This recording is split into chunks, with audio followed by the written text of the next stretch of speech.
பட்டாசு வெடித்தும் மெழுகுவர்த்தி ஏந்தியும் வீர வணக்கம் செலுத்திய பாஜகவினர். கள்ளக்குறிச்சி மாவட்டம் சின்னசேலத்தில் இந்தியா பாகிஸ்தான் இடையே ஏற்பட்ட போரில் ஆபரேஷன் சிந்தூர் வெற்றி பெற்றதை அடுத்து இந்திய ராணுவத்தை கௌரவிக்கும் விதமாக 125 அடி உள்ள இந்திய தேசிய மூவர்ண கொடியை ஏந்தியவாறு சின்னசேலத்தில் கள்ளக்குறிச்சி பாஜக மாவட்ட தலைவர் பாலச்சந்திரன் தலைமையில் வெற்றி யாத்திரை நடைபெற்றது. மேலும் மாநில பொதுக்குழு உறுப்பினர் செந்தில் ராஜா முன்னிலையில் மாவட்ட செயலாளர் இச்சிக்காடு கோவிந்தசாமி வரவேற்புரையாற்றினார்.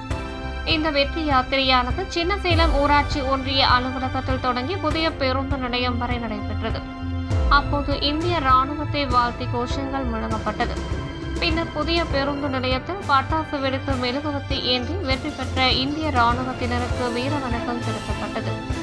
நிகழ்ச்சியில் ஒன்றிய தலைவர் செல்கடை நாகராஜ், ஒன்றிய தலைவர்கள் எஸ். சம்பத், பி.சி. சக்திவேல், மாநில செயற்குழு உறுப்பினர் கோபிநாத், ஒன்றியம் நகரம் மற்றும் 300க்கும் மேற்பட்ட பாஜகவினர் கலந்து கொண்டனர்.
செய்திகளை உடனுக்குடன் தெரிந்து கொள்ள தீரன் நியூஸ் சேனலை சப்ஸ்கிரைப் செய்யுங்கள் மற்றும் பெல் பட்டனை அழுத்தி விடுங்கள்.